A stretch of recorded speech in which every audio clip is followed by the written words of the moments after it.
ತುಂಬಾ ಜನ ಎಮೋಷನಲ್ ಆಗ್ತಾ ಇರ್ತಾರೆ. ಸ್ವಲ್ಪ ಯಾರಾದ್ರೂ ಏನಾದ್ರು ಅಂದ್ರೂ ಕೂಡ ಅವರಿಗೆ ತಡ್ಕೊಳಕ್ ಆಗೋದಿಲ್ಲ. ಬೇಗ ಒಂಥರ ಕೋಪ ಮಾಡ್ಕೊಳ್ಳೋದು, ಬೇಗ ದುಃಖ ಆಗೋ ತರ ಮಾಡೋದು, ಬೇಗ ಮನಸ್ಸಿಗೆ ನೋವು ಮಾಡ್ಕೊಳ್ಳೋದು, ಈ ತರ ಕೆಲವೊಂದು ಜನ ಇರ್ತಾರೆ. ನೋಡಿ, ಇಲ್ಲಿ ನಾವು ಏನ್ ಮಾಡ್ಬೇಕು ಅಂದ್ರೆ, ಒಬ್ಬರನ್ನ ನಂಬೇಕಾದ್ರೆ, ಯಾವ್ದಾರ ಒಂದು ವಿಷಯನ ನಂಬೇಕಾದ್ರೆ ಸಡನ್ ಆಗಿ ನಾವು ಅದನ್ನ ನಂಬಾರ್ದು. ಯಾರನ್ನಾದ್ರೂ ಸಡನ್ ಆಗಿ ನಂಬಾರ್ದು.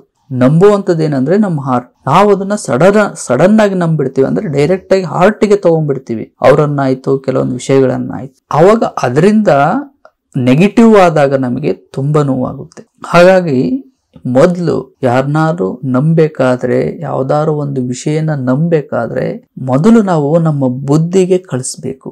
ನಮ್ಮ ಬುದ್ಧಿಗೆ ನಾವು ಕಳಿಸಿದಾಗ ಅದು ಸ್ವಲ್ಪ ಯೋಚನೆ ಮಾಡುತ್ತೆ. ಅಂದ್ರೆ ಇವಾಗ ನಾವು ನೋಡಿ, ಚಾ ಮಾಡಿ ಆದ್ಮೇಲೆ ಹಿಂಗ ಚಾ ಸೋಸ್ತೀವಿ ನೋಡಿ, ಅದು ಟೀ ಪುಡಿ ಎಲ್ಲ ಅಲ್ಲಿ ಮೇಲೆ ಇರುತ್ತೆ, ಇನ್ ಮಿಕ್ಕಿದ್ದು ಶುದ್ಧವಾದದ್ದೆಲ್ಲ ಕೆಳಗಡೆ ಇಳಿಯುತ್ತೆ ಟೀ. ಅದೇ ರೀತಿಯಲ್ಲಿ ಮೊದಲು ನಾವು ವಿಚಾರಗಳನ್ನ, ನಂಬಿಕೆಗಳನ್ನ ಮೊದಲು ನಾವು ಬುದ್ಧಿಗೆ ತಲುಪಿಸ್ಬೇಕು. ಅದು ಒಳ್ಳೇದು ಕೆಟ್ಟದ್ದನ್ನ ಬಿಡಿಸಿ ನೋಡುತ್ತೆ.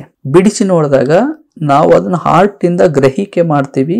ಆಮೇಲೆ ನಾವು ಅದನ್ನ ಫಿಲ್ಟರ್ ಮಾಡಿ ತಗೊಂಡು ನಂಬೇಕಾಗುತ್ತೆ. ಹೀಗೆ ಮಾಡೋದ್ರಿಂದ ನಾವು ಮತ್ತೊಬ್ಬರಿಂದ ಯಾಮಾರಕ್ಕಾಗೋದಿಲ್ಲ.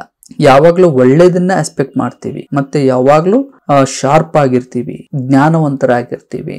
ಹಾಗಾಗಿ ಹೆಚ್ಚಾಗಿ ಎಮೋಷನಲ್ ಆಗೋರು, ಸಡನ್ ಆಗಿ ನಂಬೋರು ಇದನ್ನ ಸ್ವಲ್ಪ ಪ್ರಾಕ್ಟೀಸ್ ಮಾಡ್ಬೇಕಾಗುತ್ತೆ.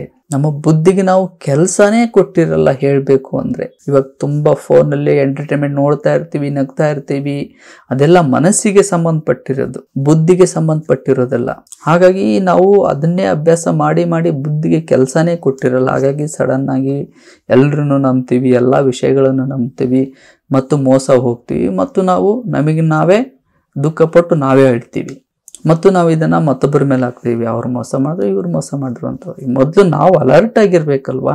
ಹಾಗಾಗಿ ಸ್ನೇಹಿತರೆ, ದೇವರು ನಮಗೊಂದು ಒಳ್ಳೆದೊಂದು ಮಾಸ್ಟರ್ ಒಂದು ಕಂಪ್ಯೂಟರ್ ಕೊಟ್ಟಿದ್ದಾನೆ. ಅದು ಯಾವುದಂದ್ರೆ ಮೈಂಡ್, ಬುದ್ಧಿ. ನಾವು ಅದನ್ನ ಸರಿಯಾಗಿ ಉಪಯೋಗಿಸ್ಬೇಕು ಎಲ್ಲಾ ವಿಷಯಗಳಲ್ಲಿ.